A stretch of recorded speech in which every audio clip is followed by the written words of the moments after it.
ನಮಸ್ತೆ ಎಲ್ರಿಗೂ. Hi my dear student. Last ಕ್ಲಾಸಲ್ಲಿ ನಾವು ಕಮ್ಯುನಿಕೇಬಲ್ ಡಿಸೀಸಸ್ಸು ಹೇಗೆ ಇನ್ಸೆಕ್ಟ್ಸಿಂದ ಯಾವುದೆಲ್ಲ ಬರುತ್ತೆ, ಹೇರ್ ಮೂಲಕ ಯಾವೆಲ್ಲ ಡಿಸೀಸಸ್ ಬರುತ್ತೆ, ಆ್ಯಂಡ್ ವಾಟರ್ ಆ್ಯಂಡ್ ಫುಡ್ಡಿಂದ ಯಾವುದೆಲ್ಲ ಬರುತ್ತೆ ಅದನ್ನೇ ಡಿಸ್ಕಸ್ ಮಾಡಿದ್ವಿ.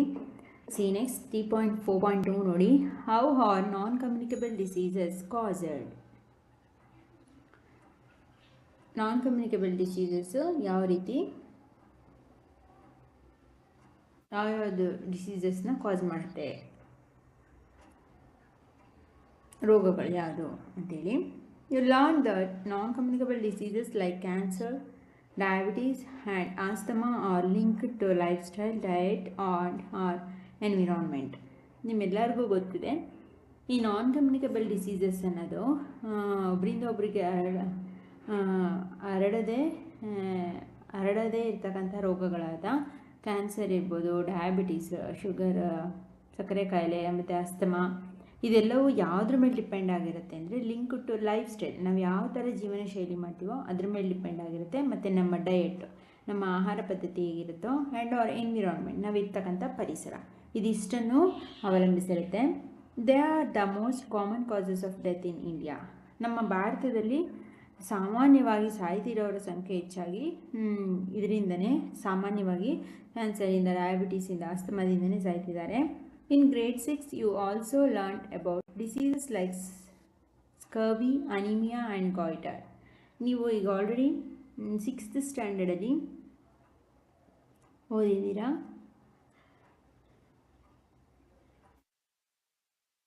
ಸ್ಕರ್ವಿ ಎಂಬ ರೋಗ, ಅನಿಮಿಯಾ ಇರ್ಬೋದು, ಮತ್ತು ಗಾಯ್ಟರ್, ಈ ರೋಗಗಳ ಬಗ್ಗೆ ಕಲ್ತಿದ್ದೀರಾ. What will happen if I take excess amount of iodine. ನಾವು ಎಕ್ಸೆಸ್ ಅಮೌಂಟ್ ಆಫ್ ಅಯೋಡಿನ್, ಉಪ್ಪನ್ನು ಜಾಸ್ತಿ ನಾವು ಸೇವಿಸಿದ್ರೆ ಏನಾಗುತ್ತೆ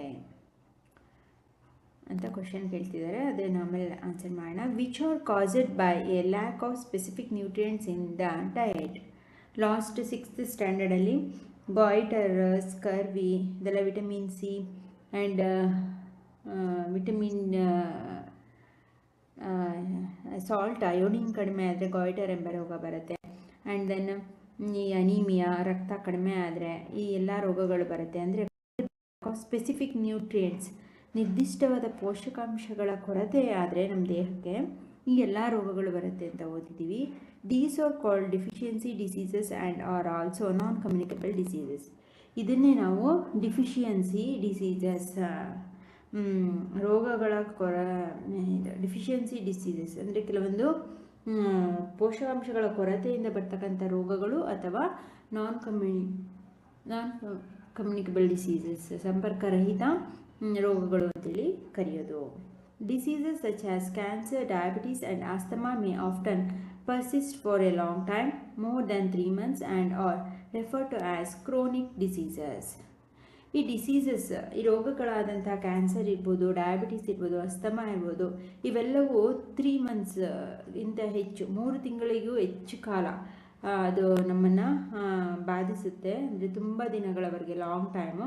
ಆಮೇಲೆ ಅದು ಕ್ರೋನಿಕ್ ಡಿಸೀಸ್ ಆಗಿ ತುಂಬ ಭಯಾನಕ ರೋಗವಾಗಿ ಗುರುತಿಸಲ್ಪಡುತ್ತೆ. Diabetes is a common disease which is becoming more prevalent in adults as well as children. Diabetes ಅನ್ನೋದು, ಸಕ್ಕರೆ ಕಾಯಿಲೆ ಅನ್ನೋದು ಸಾಮಾನ್ಯವಾಗಿ ಇರ್ತಕ್ಕಂಥ ರೋಗ. ಇತ್ತೀಚಿನ ದಿನಗಳಲ್ಲೇನೋ ದೊಡ್ಡವರಲ್ಲಿ, ಸಣ್ಣ ಮಕ್ಕಳಲ್ಲೂ ಸಹ ಶುಗರು, ಡಯಾಬಿಟೀಸ್ ಅನ್ನೋದು ಎಲ್ಲ ಚಿಕ್ಕ ಮಕ್ಕಳಲ್ಲಿ, ದೊಡ್ಡವರಲ್ಲಿ ನಾವು ತಡೆಗಟ್ಟಕ್ಕಾಗದೇ ಇರ್ತಕ್ಕಂಥ ಒಂದು ರೋಗವಾಗಿದೆ. In fact India now as A one of the highest number of people with diabetes in the world. In fact ನಿಜ ಹೇಳಬೇಕು ಅಂದರೆ ನಮ್ಮ ವರ್ಲ್ಡಲ್ಲೇ, ವಿಶ್ವದಲ್ಲೇ ಇಂಡಿಯಾ ನಂಬರ್ 1 ಸ್ಟೇಜಲ್ಲಿ ಇದೆಯಂತೆ. ಅಂದರೆ ಸಕ್ಕರೆ ಕಾಯಿಲೆ ಇರ್ತಕ್ಕಂತಹ ಜನರು ಜಾಸ್ತಿ ಇರೋದು ನಮ್ಮ ಭಾರತದಲ್ಲೇ. ನಂಬರ್ 1 ನಮ್ಮ ಇಂಡಿಯಾದಲ್ಲೇ ತುಂಬ ಸಕ್ಕರೆ ಕಾಯಿಲೆ, ಡಯಾಬಿಟಿಸ್ ಇರ್ತಕ್ಕಂತಹ ಹೈಯೆಸ್ಟ್ ನಂಬರ್ ಆಫ್ ಪೀಪಲ್ ಇರೋದು ಇಡೀ ಪ್ರಪಂಚದಕ್ಕೆ ಕಂಪೇರ್ ಮಾಡಿದರೆ ನಮ್ಮ ಭಾರತದಲ್ಲೇ ಜಾಸ್ತಿ ಇದ್ದಾರೆ. It after develops due to a combination of hormonal imbalances, unhealthy eating habit, lack of physical activity, being overweight or obese and other reasons.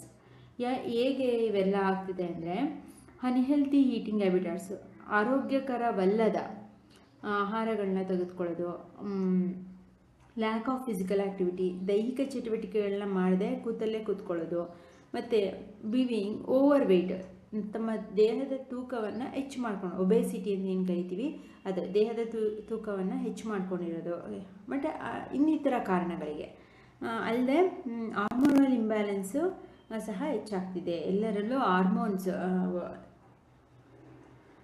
ಅಂತಃಸ್ರಾವಕ ಗ್ರಂಥಿಗಳ release ಮಾಡ್ತಕ್ಕಂತಹ ಕೆಲವೊಂದು ಹಾರ್ಮೋನ್ಸ್ಗಳನ್ನು ಅದು ವ್ಯತ್ಯಾಸ ಆಗ್ತಿದೆ. ಇದೆಲ್ಲದರಿಂದನೂ ಈ ರೋಗಗಳು ಹೆಚ್ಚಾಗ್ತಿದೆ. Let us learn more about the causes of non communicable diseases and their prevention. ನಾವು ಈ ನಾನ್ ಕಮ್ಯುನಿಕಬಲ್ ಡಿಸೀಸಸ್ ಎಲ್ಲ ಇನ್ನೂ ಯಾವುದ್ಯಾವುದಿದೆ, ಅದನ್ನೆಲ್ಲ ಹೇಗೆ ತಡೆಗಟ್ಟೋದು, ಇನ್ನೂ ಅದರ ಬಗ್ಗೆ ಹೆಚ್ಚಿನ ಮಾಹಿತಿಯನ್ನು ತಿಳ್ಕೊಳ್ಳೋಣ. ಆಕ್ಟಿವಿಟಿ 3.5 ನೋಡಿ. ಲೆಟ್ ಅಸ್ ಸರ್ವೆ ತಿಳಿಯೋಣ. Find out the 3 most common life style related diseases in your neighbourhood. ನಮ್ಮ ಸುತ್ತಮುತ್ತ ಇರ್ತಕ್ಕಂತಹ ಜನರ ಲೈಫ್ ಸ್ಟೈಲ್, ಅವರ ಜೀವನ ಶೈಲಿಯ ಆಧಾರದ ಮೇಲೆ ಸಾಮಾನ್ಯವಾಗಿ ಬರ್ತಕ್ಕಂತಹ ರೋಗಗಳ ಬಗ್ಗೆ ಫಸ್ಟು ತಿಳ್ಕೊಳ್ಳೋಣ. Talk to a doctor, nurse, health worker or even a family member who knows about health and what kind of lifestyle changes can help prevent or manage these diseases. ಹಾಗಾದರೆ ನಾವು ಈ ರೋಗಗಳ ಬಗ್ಗೆ ಸಾಮಾನ್ಯವಾಗಿ ಡಾಕ್ಟರ್ಸ್ ಹತ್ರ, nurse ಹತ್ರ, ಅಥವಾ ನಮ್ಮ ಕುಟುಂಬದಲ್ಲಿ ನಮ್ಮ ಸ್ನೇಹಿತರ ಹತ್ರ, ಫ್ಯಾಮಿಲಿ ಮೆಂಬರ್ಸ್ ಹತ್ರ ಇದ್ರ ಬಗ್ಗೆ ಗೊತ್ತಿರ್ತಕ್ಕಂತಹ ಒಳ್ಳೆ ಜ್ಞಾನಿಗಳ ಹತ್ರ ನಾವು ಆರೋಗ್ಯದ ಬಗ್ಗೆ ಹೆಚ್ಚಿನ ಮಾಹಿತಿಯನ್ನು ತೆಗೆದುಕೊಂಡು ಯಾವ ರೀತಿಯ ಜೀವನ ಶೈಲಿ, ಯಾವ ರೀತಿಯ ಲೈಫ್ ಸ್ಟೈಲ್ನ ನಾವು ಬದಲಾಯಿಸ್ಕೊಂಡ್ರೆ ನಾವೆಲ್ಲರೂ ಈ ರೋಗಗಳಿಂದ ದೂರ ಇರ್ಬೋದು, ಈ ರೋಗಗಳು ಬರದಾಗೆ ಹೇಗೆ ತಡಿಬೋದು ಅಂತೇಳಿ ಡಿಸ್ಕಸ್ ಮಾಡೋಣ. You can also consult trusted health websites, books, teachers and doctors. ನೀವು ಅಷ್ಟೇ ನಂಬಿಕೆ ಇರ್ತಕ್ಕಂತಹ ಕೆಲವೊಂದು ವೆಬ್ಸೈಟ್ಗಳಲ್ಲಿ, ಆಹಾರದ ವೆಬ್ಸೈಟ್ಗಳು, ಅದರ ಬಗ್ಗೆ ಸಂಬಂಧಿಸಿದಂಥ ಕೆಲವೊಂದು ಪುಸ್ತಕಗಳು ಮತ್ತು ಟೀಚರ್ಸ್, ನಿಮ್ಮ ಶಿಕ್ಷಕರಲ್ಲಿ, ಉತ್ತಮ ಡಾಕ್ಟರ್ಸ್ಗಳಲ್ಲಿ ಇದ್ರ ಬಗ್ಗೆ ಹೆಚ್ಚಿನ ಮಾಹಿತಿಯನ್ನು ತಿಳ್ಕೊಳ್ಳಿ. Fill the table in 3.2. Learn more about the life style related diseases.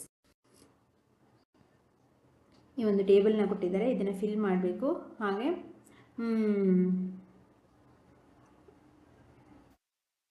Life style related diseases ಯಾವುದು ಅಂತ, ನಾನ್ ಕಮ್ಯುನಿಕಬಲ್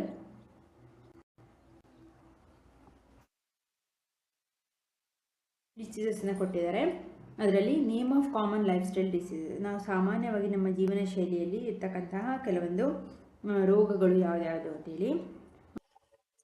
ಇದರಲ್ಲಿ ಫಸ್ಟ್ ಒನ್ ಒಬೇಸಿಟಿ. ಅದರ ಸೈನ್ಸ್ ಆ್ಯಂಡ್ ಸಿಂಪ್ಟಮ್ಸ್ನ ನೋಡೋಣ.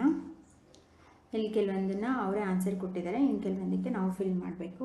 ಏನಿರುತ್ತೆ ಸೈನ್ಸ್? ಎಕ್ಸಸ್ ಬಾಡಿ ವೆಯ್ಟ್, ದೇಹದ ತೂಕ ಹೆಚ್ಚಿರುತ್ತೆ. Excess body weight, body fat, ದೇಹದ ಕೊಬ್ಬು ಜಾಸ್ತಿ ಇರುತ್ತೆ. ಹಾಗೆ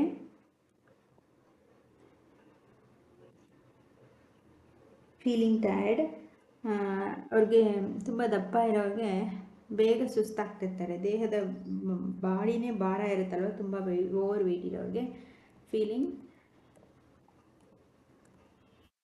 ಟಯರ್ಡ್.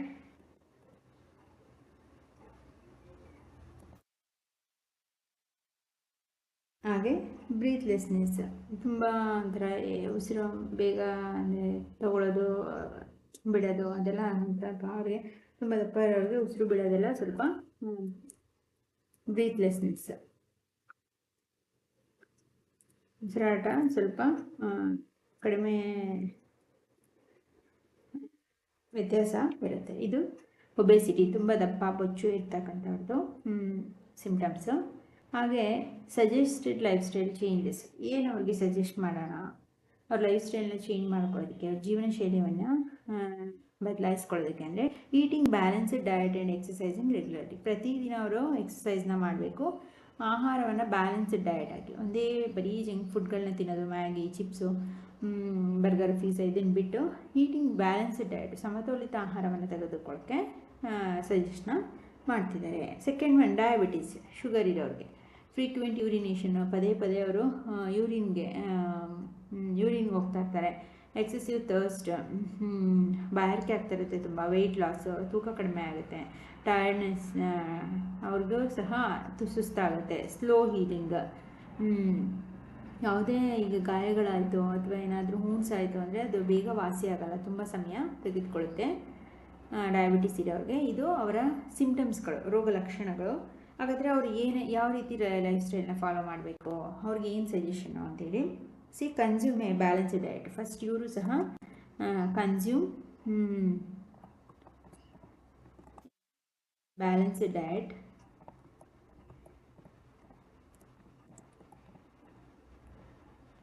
ಹಾಗೆ exercise regularly.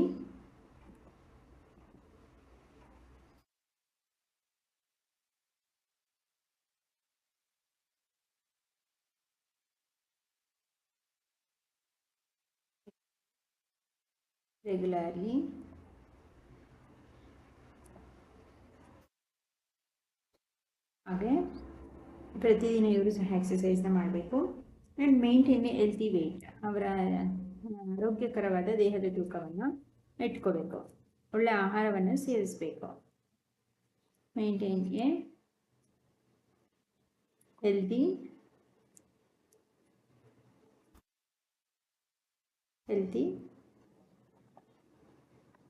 Weight. Over weight ಸಹ ಇದ್ರೂ ಕಷ್ಟ ಆಗುತ್ತೆ.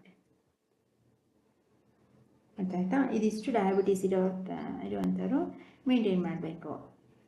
ಹಾಗೆ ಇದ್ರ ಜೊತೆಗೆ ಡಯಾಬಿಟೀಸ್ ಇರುವಂಥವ್ರು ಕೆಲವೊಂದು ಆಹಾರ ಪದ್ಧತಿಗಳನ್ನು ಸ್ವಲ್ಪ ಚೇಂಜ್ ಮಾಡ್ಕೋಬೇಕಾಗುತ್ತೆ. ಅದು ಡಾಕ್ಟರ್ಸ್ ಹೇಳ್ತಾರೆ. ಇತ್ತೀಚಿನ ಆಯುರ್ವೇದದಲ್ಲಿ ತುಂಬ ಅದಕ್ಕೆ ಒಳ್ಳೆ ಔಷಧಿಗಳಿದೆ. ಔಷಧಿಗಿಂತ ಆಹಾರದಲ್ಲೇ ಅವರ ಡಯಾಬಿಟೀಸ್ನ ರಿವರ್ಸ್ ಮಾಡ್ಕೊಳ್ಳೋವಂಥದ್ದು, ಮತ್ತು ಅವರು ಮತ್ತೆ ಶುಗರ್ ಇಲ್ಲದೆ ಇದ್ದಾಗ ಅವ್ರ ಲೈಫ್ ಸ್ಟೈಲ್ ನಡೆಸುವಂಥ ಎಷ್ಟೋ ಸೊಲ್ಯೂಷನ್ಸ್ಗಳು ಇತ್ತೀಚೆಗೆ ತುಂಬ ಸಿಗ್ತಿದೆ. ನಮ್ಮ ಆಹಾರದಲ್ಲೇ ನಾವು ನಮ್ಮ ಆಹಾರ ಪದ್ಧತಿಯನ್ನು ಬದಲಾಯಿಸ್ಕೊಂಡ್ರೆ ಆರೋಗ್ಯಕರವಾಗಿ ಬದುಕ್ಬೋದು ಅನ್ನೋದಕ್ಕೆ ಎಷ್ಟೋ ಪುಸ್ತಕಗಳಿದೆ. ಇತ್ತೀಚಿನ ದಿನಗಳಲ್ಲಿ ಖಾದರ್ ಅವರು ಹೇಳಿರ್ತಕ್ಕಂತಹ ಎಷ್ಟೋ ಸಿರಿಧಾನ್ಯಗಳನ್ನ ಬಳಸೋದು, ಇದರಿಂದನೂ ಸಹ ನಮ್ಮ ಲೈಫ್ ಸ್ಟೈಲಲ್ಲಿ ಸ್ವಲ್ಪ ಚೇಂಜಸ್ ಆಗುತ್ತೆ. ಅದನ್ನು ಸಹ ಫಾಲೋ ಮಾಡ್ಬೋದು. Next third one, I blood pressure.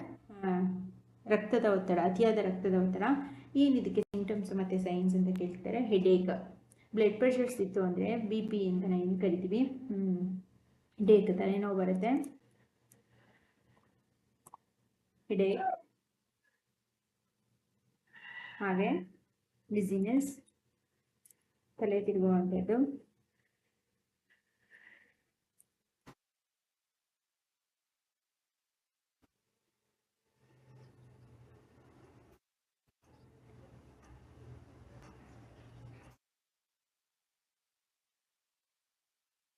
ಹಾಗೆ ಶಾರ್ಟ್ನೆಸ್ ಆಫ್ ಬ್ರೀತ್. ಉಸಿರಾಡಬೇಕಾದ್ರೆ ಸ್ವಲ್ಪ ಅತಿ ಬೇಗ ಉಸಿರಾಡುವಂಥದ್ದು. ಶಾರ್ಟ್ನೆಸ್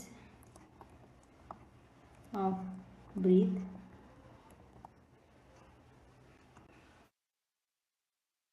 ಫೆಟೀಗ್, ಬೇವರ್ತಿರ್ತಾರೆ, ಅದು ಕಾಮನ್ ಅಲ್ವಾ, ಬೇವರ್ತಾ ಇರ್ತಾರೆ. ಏನು ಇದಕ್ಕೆ ಲೈಫ್ ಸ್ಟೈಲ್ನ ಯಾವ ರೀತಿ ಚೇಂಜ್ ಮಾಡ್ಕೋಬೇಕು ಅಂತೇಳಿ. BP ಇರ್ತಕ್ಕಂಥವ್ರು ರೆಡ್ಯೂಸ್ ಸಾಲ್ಟ್ ಇಂಟೇಕ್. ಸ್ವಲ್ಪ ಉಪ್ಪನ್ನ ಕಡಿಮೆ ತಿನ್ನಬೇಕು. Reduce salt intake. ಉಪ್ಪನ್ನು ತಿನ್ನೋದನ್ನು ಸ್ವಲ್ಪ ಕಡಿಮೆ ಮಾಡಬೇಕು. ಅಂದರೆ ಕೋಪವನ್ನು ಬೇಗ ಬರುತ್ತೆ, ಬಿಪಿನೂ ಜಾಸ್ತಿ ಆಗುತ್ತೆ. Manage stress. ಅವರ ಒತ್ತಡವನ್ನು ಸ್ವಲ್ಪ ಕಡಿಮೆ ಮಾಡ್ಕೋಬೇಕು.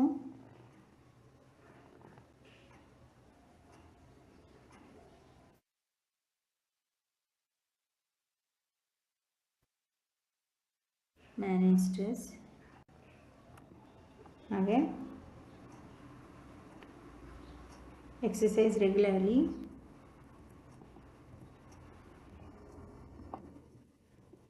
ರೆಗ್ಯುಲರಾಗಿ ಎಕ್ಸಸೈಸ್ ಮಾಡಬೇಕು. Exercise regularly. Avoid smoking and alcohol.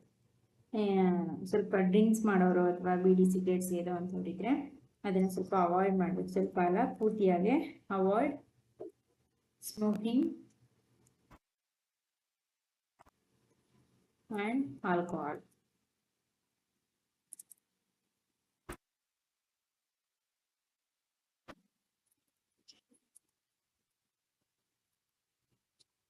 ಇದಿಷ್ಟು ಅವರ ಲೈಫ್ ಸ್ಟೈಲಲ್ಲಿ ಏನಪ್ಪ. ಇನ್ನೊಂದು ಫೋರ್ತ್ ಒನ್ ನಾವೇ ಯಾವ್ದಾದ್ರು ಒಂದು ನಾನ್ ಕಮ್ಯುನಿಕಬಲ್ ಡಿಸೀಸ್ನ ತಗೊಳ್ಳೋಣ. ಅನಿಮಿಯಾ. ಯಾವುದು? ಅನಿಮಿಯಾ. ಏನು ಇದರ ಸಿಂಟಮ್ಸ್?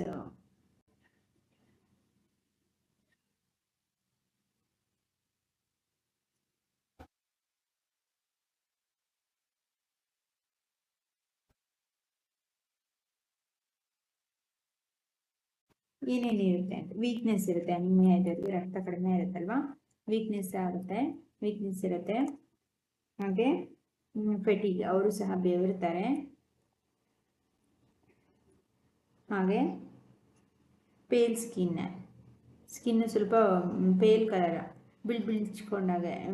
ಬಿಳಿಸ್ಕೊಂಡಿದೆಯಾ ಅಂತ ಕೆಲವು ಕಡೆ ಎಲ್ಲ, ಅಂದರೆ ವೈಟ್ ಸ್ಕಿನ್ ಎಲ್ಲ, ಅಂದರೆ ರಕ್ತ ಕಡಿಮೆ ಆದರೆ ಕೈಯೆಲ್ಲ ಸ್ವಲ್ಪ ಬೆಳ್ಚ್ಕೊಂಡಾಗಿರುತ್ತೆ, ಪೇಲ್ ಸ್ಕಿನ್ ಆಗುತ್ತೆ.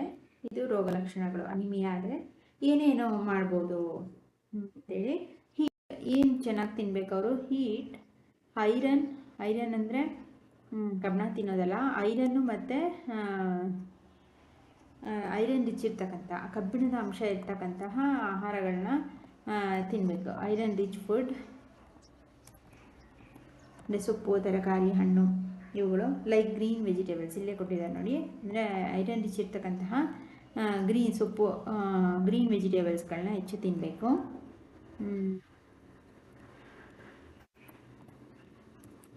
ಹಾಗೆ ಆ್ಯಪಲ್ಸ್ ಆ್ಯಂಡ್ ಜಾಗರಿ, ಸ್ವಲ್ಪ ಬೆಲ್ಲ ಮತ್ತು ಆ್ಯಪಲ್ ತಿನ್ನೋದ್ರಿಂದ ಒಳ್ಳೆಯದು. ಇವಾಗ ಸ್ವಲ್ಪ ಅದನ್ನು ಕಡಿಮೆ ಮಾಡಿದ್ದಾರೆ. ಆ್ಯಪಲ್ಸ್ ಆ್ಯಂಡ್ ಜಾಗರಿ, ಬೆಲ್ಲ. ಅವರ ಲೈಫ್ ಸ್ಟೈಲಲ್ಲಿ ಅಳವಡಿಸ್ಕೊಳ್ಳೋದಂತಹ ಲಕ್ಷಣ. ಆಯ್ತಾ? ಸೈಂಟಿಸ್ಟ್, ಒಬ್ಬ ವಿಜ್ಞಾನಿಯಾಗಿ ಇದನ್ನು ನೆಕ್ಸ್ಟ್ ಕ್ಲಾಸಲ್ಲಿ ಕಂಟಿನ್ಯೂ ಮಾಡೋಣ. ಇಷ್ಟರಲ್ಲಿ ಏನಾದರೂ ಡೌಟ್ಸ್ ಇತ್ತು, ಅರ್ಥ ಆಗಲ್ಲ ಅದನ್ನು ಅಂದರೆ ಕಮೆಂಟ್ ಮಾಡಿ. ಆ್ಯಂಡ್ ಆದಷ್ಟು ನಿಮಗೆ ಇನ್ಯಾವುದಾದ್ರೂ ನಾನ್ ಕಮ್ಯುನಿಕಬಲ್ ಡಿಸೀಸಸ್ ಇದ್ದರೆ, ಅದ್ರ ಬಗ್ಗೆ ಗೊತ್ತಿದ್ದರೆ ಲಿಸ್ಟ್ 5ಅಲ್ಲಿ ಬರೀರಿ, ನಿಮ್ಗೆ ಗೊತ್ತಿರ್ತಕ್ಕಂಥದ್ದು. ಅದೇ ಇವತ್ತಿನ ಹೋಮ್ವರ್ಕು. ಒಂದ್ಸಲ ಈ ಟೇಬಲ್ನ ರೈಟ್ ಮಾಡಿ ಬರೆದು ನಿಮಗೆ ಗೊತ್ತಿದ್ದರೆ ಯಾವುದಾದ್ರೂ ಅದನ್ನು ಬರೀರಿ. And define chronic diseases, define deficiency diseases and the cancer. What will happen if I take excess amount of iodine? ತುಂಬ ಹೆಚ್ಚಿಗೆ ಉಪ್ಪು ತಿಂದರೆ ಏನಾಗುತ್ತೆ ಅಂದರೆ BP ಜಾಸ್ತಿ ಆಗುತ್ತೆ, ಬ್ಲಡ್ ಪ್ರೆಷರ್, ನಮ್ಮ ರಕ್ತದಲ್ಲಿ ಪ್ರೆಷರ್ ಅಂದರೆ ನಮ್ಮ ರಕ್ತದಲ್ಲಿ ಸಾಲ್ಟ್ನ ಪ್ರಮಾಣ ಜಾಸ್ತಿ ಆಗುತ್ತೆ, BP ಬರುತ್ತೆ ಎಕ್ಸೆಸ್ ಆಗಿ ತಿಂದರೆ. ಎಷ್ಟು ಬೇಕೋ ನಮಗೆ ಅಷ್ಟು ಸಾಲ್ಟನ್ನು, ಅಯೋಡಿನ್ನ ತೊಗೊಳ್ಬೇಕು. ಅದರ ಡಿಫಿಷಿಯನ್ಸಿ ಇರುತ್ತೆ. Give some examples of non-communicable diseases. Examples-ನ ಕೊಡಿ. And write non-communicable diseases and symptoms and causes and how to change the lifestyle. ಈ ಟೇಬಲ್ನ ಬರೀರಿ. ಓಕೆನಾ? ಓಕೆ ಮೈ ಡೇ ಸ್ಟೂಡೆಂಟ್, ಇಷ್ಟರಲ್ಲಿ ಆದಷ್ಟು ಶೇರ್ ಮಾಡಿ, ನ್ಯೂ ಸಿಲೆಬಸ್ ಆಗಿರೋದ್ರಿಂದ. ಆ್ಯಂಡ್ 2 or 3 ಟೈಮ್ ಆಡಿಯೋನ ಕೇಳಿ. ಆ್ಯಂಡ್ ಸದ್ಯಕ್ಕೆ ಎಕ್ಸಸೈಸ್ ಕ್ವಶನ್ ಆ್ಯಂಡ್ ಆನ್ಸರ್ಸು ಮತ್ತು ನಾನು ಕೊಡ್ತಕ್ಕಂಥ ಹೋಮ್ವರ್ಕ್ ಕ್ವಶನ್ಸ್ನ ಅಡಿಷನ್ ಕ್ವಶನ್ಸ್ ಆಗಿ ಬರ್ಕೊಂಡು ಅದನ್ನೇ ಸ್ಟಡಿ ಮಾಡ್ಕೋತಾ ಇರಿ. ಬಿ ಎ ನೋಟ್ಸ್ ಬಂದಮೇಲೆ ನಾನು ನಿಮಗೆ ಕೊಡ್ತೀನಿ. ಹೋಮ್ವರ್ಕ್ ಕ್ವಶನ್ಸ್ಗೆ ನೀವೇ ಆನ್ಸರ್ ಮಾಡೋಕ್ಕೆ ಟ್ರೈ ಮಾಡಿ. ಓಕೆನಾ? Okay my dear student, thank you.